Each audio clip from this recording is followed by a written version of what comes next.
partner at the Duberstein Group and has quite an impressive resume. I don't know if everyone got a chance to read through what was sent out, but has done a ton of stuff, was part of the Obama-Biden administration, served as a special assistant to the president and the chief of staff to the National Economic Council, has just served many people in Oregon, such as Senator Jeff Merkley, Ron Wyden, and has done just a ton of stuff, obviously, in politics. But the reason that Dawn wanted her to come was because she actually chartered the first Key Club at Redmond High School, and she was in charge for 4 years of doing that. So we just want to kind of hear how that helped shape where she is now, and what Key Club meant for her and the relationship with Kiwanis.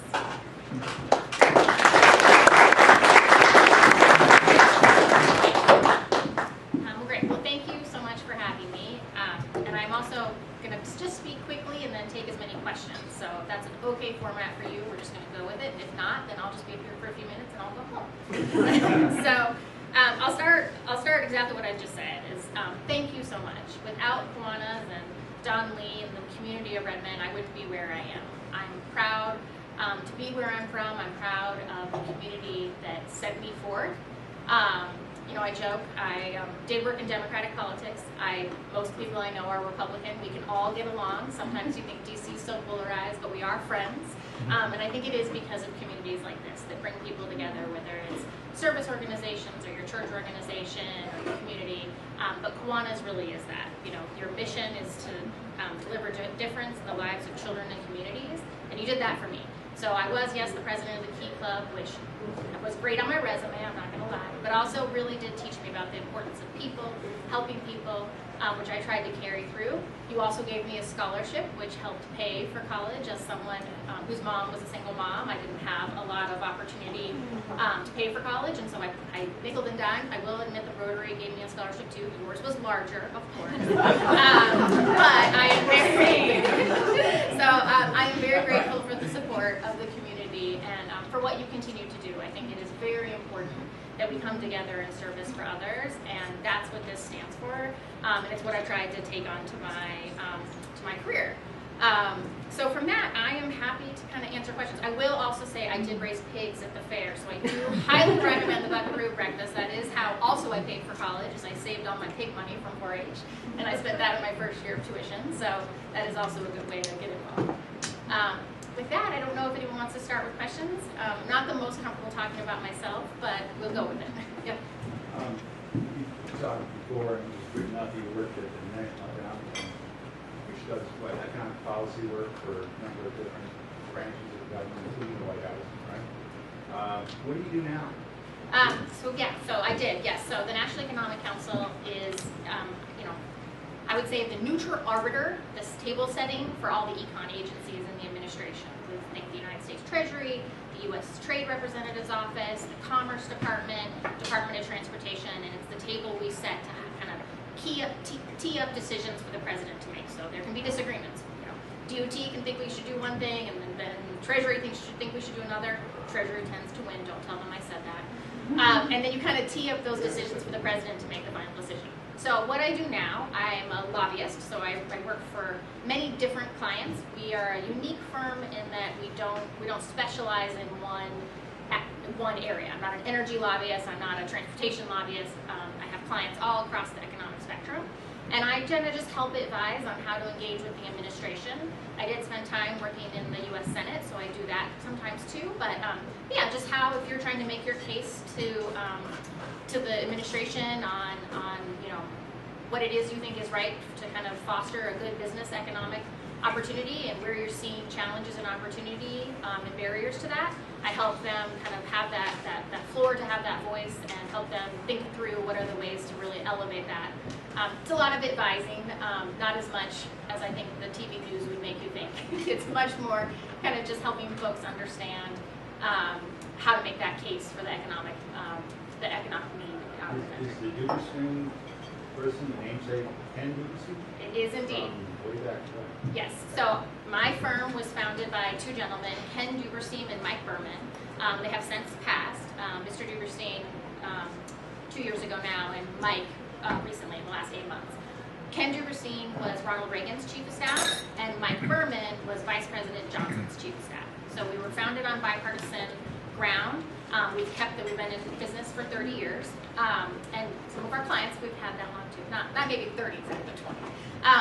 And that is still the model that we have. So we're bipartisan. We tend to think, and I think our clients value that in us, is that the best decision is the decision that's fully informed. So we have a Senate Republican and a Senate Democrat, a House Republican and a House Democrat, and then an administration person.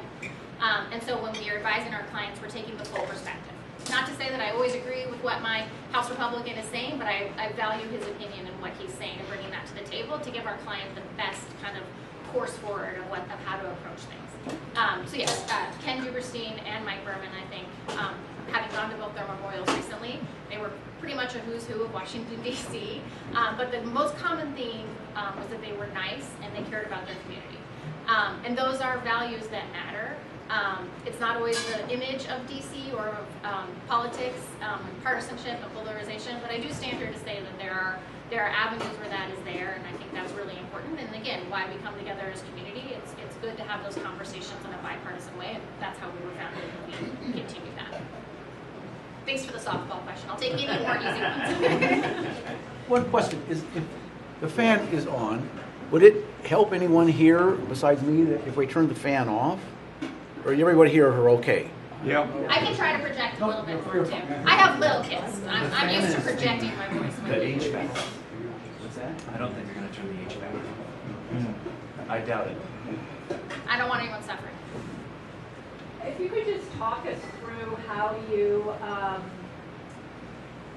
started Key Club and what was the motivation and how difficult or easy it was to get started.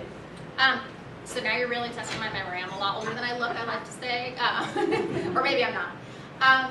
So, I think, to give credit to Mr. Lee, he was a big part of that and bringing me into community. I think you guys saw a need to have youth. I mean, I was a freshman in high school, youth at the table. I saw a need in the community. That was before we had a Boys and Girls Club. I'm proud to have been part of helping think through some of the ways that we could do more for the community and more for youth. And I think it was a really innovative idea that you guys had to bring youth to the table to have those discussions. I see this in politics, and that's why I'm proud to be from Redmond, proud to have raised pigs. It's often one of the things I use in that story when you say, what don't you think you know about me? No one ever thinks I raised pigs. But it is true, I think, that having people with lived experience at the table is different. And I'm proud of my, maybe Redmond's not as rural as it used to be, but my rural small town experience. And I think that you guys saw value in talking to young people who were living the experience. Your mission is to help young people, and bringing them to the table to hear from them what would be helpful, I think is important. And I'm glad that you guys have continued it, and I was appreciative to be at the table for that, because I do think that, no matter your age, you can have a perspective on what's helpful, and so I was proud to be at the table for that, and I'm glad you guys continue it. Elizabeth's talk couldn't come at a better time. You may have seen in our newsletter that we've been doing, the board has been doing a SWOT analysis to encourage member engagement. And one of the opportunities that we have, or they say weaknesses, but I don't like to say weaknesses, but one of them is reinvigorating our Key Club into our club. And one way of doing that is for the committee members to invite Key Club members, just like what Elizabeth is talking about, to all of our functions, fundraisers, initiatives, and to make sure the Key Clubs are part of those for each and every one, not just for Oktoberfest or Vintner's Dinner, but each initiative, Flag Day, Jericho Table, and really get the Key Club more involved with us. And just perfect timing for you to speak on that, because we would really like for this next team, Ron's tenure, to really encourage that again, because with COVID and things, we lost that a little bit just because we couldn't be with them. We want to reinvigorate that again. I think it's great. I also think it's a good, helpful training ground. I mean, I ended up in my career being someone who had to give speeches, and I wasn't always as comfortable with that. But having been a young person at a table with adults, I did know how to interact with adults, and I think this experience was a part of that. And I think that's probably even more important now as we become maybe a little bit less interactive with each other and a little bit more online. It is helpful to provide a venue for young people to be at the table. I joke that I was a political fundraiser for a long time and not to go back to the fair, but that buckaroo breakfast and figuring out how to talk to the ranchers to buy my pig, I always sold my pig for a lot of money. It was a really good experience. It led to my career in fundraising, which then launched my career into the White House. And so, I actually took that with me through my career, and it's a joke, but it is true that, being a 10-year-old talking with adults about why my pig was going to be was going to taste good, was I learned how to do that, and that was a helpful thing for me. And so, I've always been a person behind the person, and I like to think that I'm good at elevating other people, and it's from the experience of kind of being a part of a community and actually selling pigs through 4-H too. Yep. Just a comment. And we did the 4-H auction in those days as a Kiwanis He club. probably bought my pig. I can't guarantee it. I never knew exactly who bought it, but he did me a lot of money, and it was a very good pig. I know. I exercise those pigs hard. Just a comment on that. Judging how ornery pigs are, it probably give you a lot of experience how to deal with politicians. No names to be associated with. My mom did one time when I called her. This was before I was married, and I was telling her about my job and what I did, and she's like, "So you're a wife and a mother?" And I was like, "No, she's like, "No, like you're a wife and a mother." So yes, yes, pigs are ornery. I have some scars, literal from their bites, but. What would you say is the most rewarding thing about what you do, and then likewise, what's the most challenging thing about your job? That's a nice question. For where I am in my career now, I think to be just totally frank and honest, my job is very flexible. It's not always predictable. I could not take a whole week off from work, but I also have a 5-year-old and a 4-year-old, so that's okay. But it's very flexible. So if it's raining and I need to go pick up my daughter from school, I can do that. So I'm really happy that I'm in a place in my life when I have little kids that I can be there for them in that way, and this job provides that. I also really like the people that I work with. I value them. Again, so my Republican House counterpart worked in the Trump administration. I worked in the Obama administration. He's one of my closest friends. He's a great father, a great husband, a great person. He's crazy smart. He gives great advice, and sometimes I find that we're not that far apart as like the news media would suggest we are.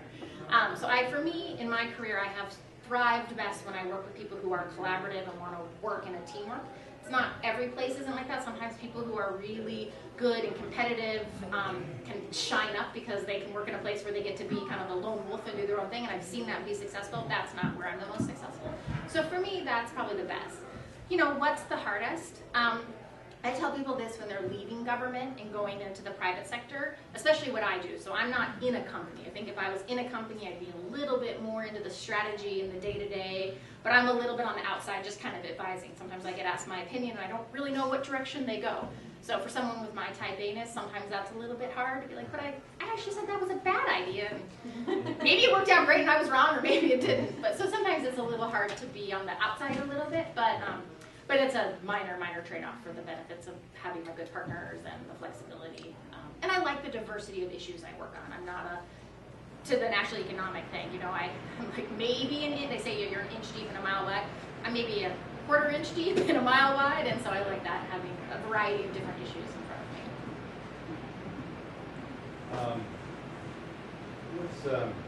Like I mentioned to you before, I worked on the bill myself years and years ago. But it was a different environment then than it is now. What's your thoughts on how we solve the partisanship that's involved today, where everything is a win or loss? It's never working together really very much on anything. How do we combat that? It's a good question. I'm not sure I have a silver bullet for it. I do think there's more happening behind the scenes in a bipartisan way than people focus on it. So I would encourage those of us who care and pay attention to maybe click a little further than the headline, a little further than the top line. If you look at committee membership, there are so many chairs of the committees. Democrat and Republican coming together, trying to find the right answer. You look at things like the infrastructure bill. You had so many Democrats and Republicans coming together to move things forward. So I think to the degree that we as citizens can say these policies matter and talk about why they matter and understand that there was compromise involved on both sides, and both sides have to be okay with compromise. Nothing is ever, you're not going to succeed when your goal is 100% victory. Now I worked in trade, so I know you do try to always get 100% victory, but at a certain point you have to recognize that compromise at the end of that, and I think we have a responsibility as citizens to be open to that and to understand that, to not expect 100% at everything, and understand that 70 or 50% is the best that they could do, and that we do elect the people, and assuming you like the people you're voting for, they are there to do the best job for you. You have a lot of power, and so I think continuing to tell them, I was a chief of staff in the Senate, and oh boy, those phones, I worked during the ACA, the American Healthcare, often called Obamacare. I actually worked for Max Fox at the time, so I called it the ACA, to be clear, since he was a big writer of it. People were not happy with that in Montana and across the country. So we got a lot of phone calls. My mom didn't have health care until the ACA. She called me, what do I do? You called there was one Republican senator who voted for it in a committee. I had her call every single day to Olympia Snow's office to thank her for being there during the committee. She didn't end up voting for it on the floor. That's okay. She was there in the committee. And so, if you see someone doing something you like, that, in my view, if it was a bipartisan thing, write them a letter, call them, because I guarantee you they're getting the other calls probably on a magnitude higher. On both sides. I would say, if you're unhappy with something that a member's doing, you should do that. But if you're happy with something that you're representative of, tell them that too. People don't call as much to say thank you as they do to complain, which pulls people apart instead of brings them together. It's very easy to vote against a bill. We have to make it a little bit harder, I think, because the reality is we want things to happen. We have problems in our society. We need legislation. Maybe that's a Democratic thing to say. Maybe government being out is sometimes okay too. But I do think, if you see someone doing something that you thought was good, call them, write their office letter, write an email, because they get a lot of the negative, and that polarizes people away. Yeah, I don't mean to dominate you, but I'm increasingly ill-eased about the fact that this partisanship really comes close to reflecting America and what we're looking at. Okay, it's not just some legislator who's getting off in the corner and deciding what they're going to do because they have the political power to do it, but it honestly reflects where our country is right now and the opinions of the people out there that have it. That makes me not feel very good about where we're going and trying to figure out how to change that course. I do think settings like this, I don't know the political makeup or the, of this group, but I presume there's people with all different beliefs, and I think coming together as community, we do this as our family. My husband and I, when we were married before we had kids, we had a church we went to. It was a little bit more hyper-political. Once we had kids, we were very certain that wasn't right for us. We joined a new church where I'm confident there are Republicans, because I know some of them, and there are Democrats, and there are independents, and it's not a political church, and we seek that out to make sure our kids have exposure to a lot of different ideas. And so I do think, like the Kiwanis and groups where you're coming together to try to solve solutions, I think polarization, you're not wrong. I'm not being Pollyannish, but and I think that the more we come together in community to kind of respect each other, understand that we can have a difference of opinions, but still, I use my Republican colleague who worked for Trump and I worked for Obama. Not a lot of, there's a lot in the press about those two groups. He's a good man. He's a good father. He has good policy ideas. It isn't as, but it takes getting to know something. It's willing to get out of that and that's hard. It's hard to say, I don't know everything. But I think the more you can come together in community and think about, again, holding your core to mission. If the mission is to make a difference in the lives of children, I don't have all the solutions to that. You don't have all the solutions to that. That's why you need the young people at the table so that they can tell you some of what they think is needed. And I think coming together and doing that. So I think this is actually, we've lost a lot of community in our society. I think groups like this and organizations like this that value that, put that at the core, is so important, and probably more important than it ever has been. So for me, I seek that out through church and other communities. How in the world did you get from the Redmond Kiwanis to the White House? Luck, mostly. Was that squirrel in a barrel? I see. No, look, I have, one, I didn't plot it out. So I didn't even know I was gonna, we were just talking, like, I didn't know I was gonna live in Washington DC. I interned for Earl Blumenauer. In fact, I was a Republican, then I was a Democrat, I don't know. I worked for him. I was in a sorority. I was the philanthropic chair of my sorority. There was a big conference. We raised money for heart disease for women. I went to the conference. I met the intern coordinator for Earl Blumenauer. She hired me as an intern. I did it in the district office. I couldn't afford to move to DC and work for free there. Also pay interns. That's very important. If you want to have more people at the table, pay interns. And then he offered me a job. So I will use a very small example. I just worked hard, you know. They asked me to organize a supply closet. A job that I have had interns from very fancy schools who somehow couldn't figure out how to do that because they didn't want to. I alphabetized it. I went in with gusto and did that and take every part of your job seriously. And look, I mean, you know, I cleaned houses. I worked at farms shoveling muck. Like, being from a place where hard work is a value, it's a value I instill in my kids, that has helped me. Plenty of other people get ahead other ways, but being hardworking helped me. I also, a lot of people, maybe everywhere, but especially in politics, will say, take risk, take risk. That's fine and dandy if you come from a lot of money. You can take a lot of risks because, you know, if you lose, then it's okay, rent will get paid. That is not how I felt. I've always felt kind of nervous about taking a lot of risk, but I did look for opportunity. I let other people open up doors and be grateful, and I walked through them with confidence in myself that I would work hard and I would work to learn what I needed to learn. And so I just said yes to things, and I tried to show my value in those. I also took things that I thought I had some skill in doing, which then led to the next thing. You know, I worked in trade policy. I am not a trade expert. People try to pretend like I am not. But we were trying to sell a trade deal. God rest his soul. Go through. So I didn't succeed in it. But I knew how to, again, from my background, I knew how to like take an idea that I believed in and help talk about it. And so I did a job that was in that without being a trade expert. So I would say, you know, kind of knowing what I was somewhat good at, trying to maximize that and being hardworking. I just came from a college campus, and I didn't hear anything about your major or majors in college. What did you do Yeah. there? So I went to Linfield College, and I majored in Thanks to Carl. I majored in political science and sociology, and I minored in gender studies.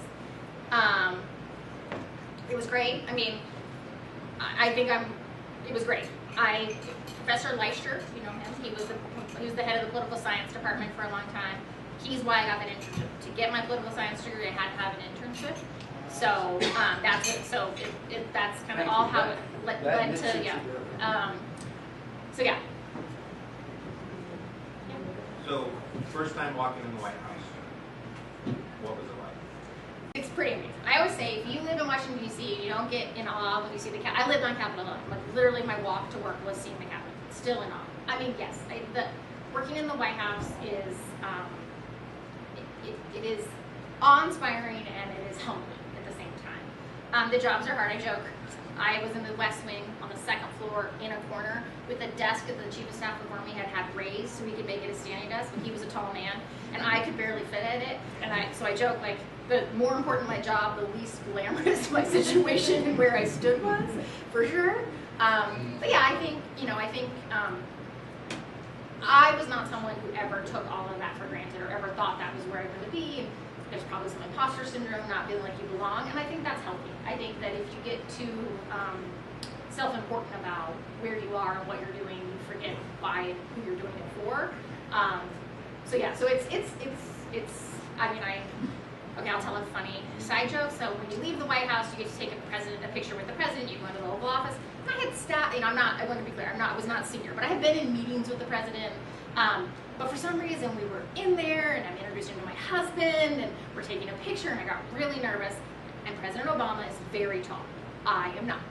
And so we were getting lined up, and my husband tried to stand next to the president, and the president's like, no, she stands next to me. She worked for me, you did. So I was already like, oh gosh, we messed this up. Like, what's the protocol? And I put my hand, this is so embarrassing, like, please, you can stop the recording. I put my hands around, I took the picture, and I realized I had my hand on his bottom because he's tall and I'm not. So, you mess up, that was my last day, and I messed up. So, you just have to not take it all too seriously.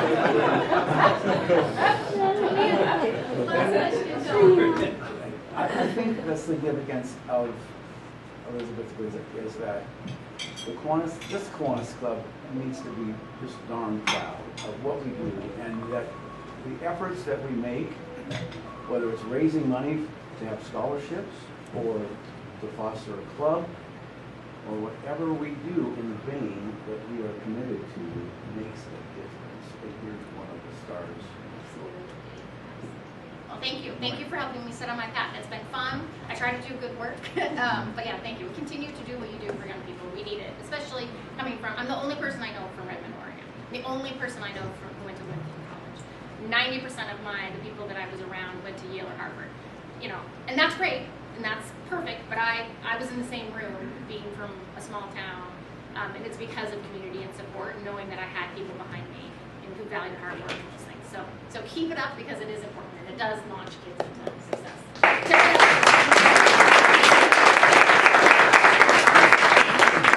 A small token of our appreciation, it's by local artisans, Kiwanis pen. So take that into all of your next event. And if we could take a little, of course. We got Here, I'll put my notes. Yeah, Thank you. All right, guys. Before we leave, guys, in honor of Elizabeth, a hero is someone who has given his or her life to something bigger than oneself, Joseph Campbell. And with that, oh, there it is. We are adjourned.